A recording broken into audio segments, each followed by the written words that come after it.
ನಾಪೋಕ್ಲು ಗ್ರಾಮ ಪಂಚಾಯಿತಿ ವ್ಯಾಪ್ತಿಯಲ್ಲಿ ಹಲವು ವರ್ಷಗಳಿಂದ ಕೂಲಿ ಕಾರ್ಮಿಕರುಗಳಾಗಿ ಕೆಲಸ ಮಾಡಿಕೊಂಡು ನಿವೇಶನ ರಹಿತರು ತೋಟದ ಲೈನ್ ಮನೆಗಳಲ್ಲಿ ವಾಸಿಸುತ್ತಿದ್ದು, ಈ ಹಿಂದೆ ಹಲವು ಬಾರಿ ಸರ್ಕಾರಕ್ಕೆ ನಿವೇಶನ ಕೋರಿ ಅರ್ಜಿಗಳನ್ನು ಸಲ್ಲಿಸಿದರು. ಯಾವುದೇ ಸ್ಪಂದನೆ ದೊರಕಿಲ್ಲ ಎಂದು ಖಂಡಿಸಿದ ನಾಪೋಕ್ಲು ಗ್ರಾಮ ಪಂಚಾಯಿತಿ ವ್ಯಾಪ್ತಿಯ ಸಾರ್ವಜನಿಕರು ದಿನಾಂಕ 15ರಂದು ಜಿಲ್ಲಾಧಿಕಾರಿಗಳ ಕಚೇರಿ ಮುಂದೆ ಪ್ರತಿಭಟಿಸಿದರು.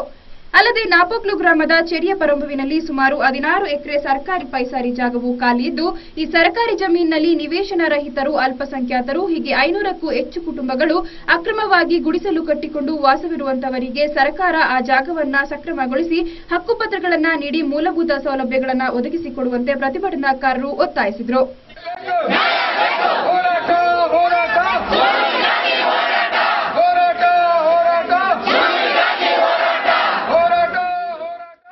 ಸ್ಪಂದನೆಗಳನ್ನ ನೀಡದೆ ಅಲ್ಲಿರತಕ್ಕಂಥ ಜನರನ್ನ ಅಲ್ಲಿ ಆಡಳಿತ ವ್ಯವಸ್ಥೆ ಮತ್ತು ಸರ್ಕಾರ ವಂಚನೆ ಮಾಡಿದೆ. ಇದು ಅಪ್ಪಟವಾದ ಸುಳ್ಳು. ಅಲ್ಲಿ ಕಸ ಹಾಕ್ಲಿಕ್ಕೆ ಇರತಕ್ಕಂಥ ಜಾಗವನ್ನ ಗುರುತು ಮಾಡಿರತಕ್ಕಂಥ 3 ಎಕರೆ ಜಾಗ ಅಲ್ಲಿ ಇದೆ, ಅದನ್ನ ಯಾರು ಕೂಡ ಮುಟ್ಲಿಲ್ಲ. ಮತ್ತೆ ನದಿ ದಡ ಅನ್ನತಕ್ಕಂಥದ್ದು ಸುಳ್ಳು. ಅಲ್ಲಿ ನದಿ ದಡಕ್ಕಿಂತ 100 ಮೀಟರ್ ಅಲ್ಲ 200 ಮೀಟರ್ ಕಳೆದರೂ ಕೂಡ ಬೇಕಾದಷ್ಟು ಸ್ಥಳ ಅಲ್ಲಿ ಇವತ್ತು ಖಾಲಿ ಇದೆ ಅನ್ನತಕ್ಕಂಥ. ಅದರಿಂದ ಇವತ್ತು ನಾಪೋಕ್ಲಿನ ಅಧಿಕಾರಿಯವರಿಗೆ ಇವತ್ತು ಮನವಿಯನ್ನ ಕೊಡ್ತಾ ಇದ್ದೀವಿ. ನಾವು ಬಡವರು ಇರತಕ್ಕಂಥ ಸೂರನ್ನ ನಮಗೆ ಕೊಡಿ, ಅಲ್ಲಿ ಅವರಿಗೆ ನೆಲೆಯನ್ನ ಕೊಡಿ, ಅಲ್ಲಿ ಹಕ್ಕುಪತ್ರವನ್ನ ಕೊಡಿ, ಅವರಿಗೆ ಅಲ್ಲಿ ಸರ್ಕಾರದ ಮೂಲ ಸೌಲಭ್ಯಗಳನ್ನ ಕೊಡಿ ಅಂತೇಳಿ.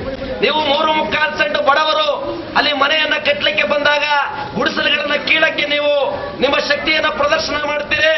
ಈ ಜಿಲ್ಲೆಯಲ್ಲಿ 1000 ಗಟ್ಟಲೆ ಎಕರೆ ಭೂಮಿಯನ್ನ ಇಲ್ಲಿರತಕ್ಕಂಥ ದೊಡ್ಡ ದೊಡ್ಡ ಶ್ರೀಮಂತರು, ದೊಡ್ಡ ದೊಡ್ಡ BBTC ಅಂತಹ CC ಅಂತಹ ಕಂಪನಿಯ ಒಳಗಡೆ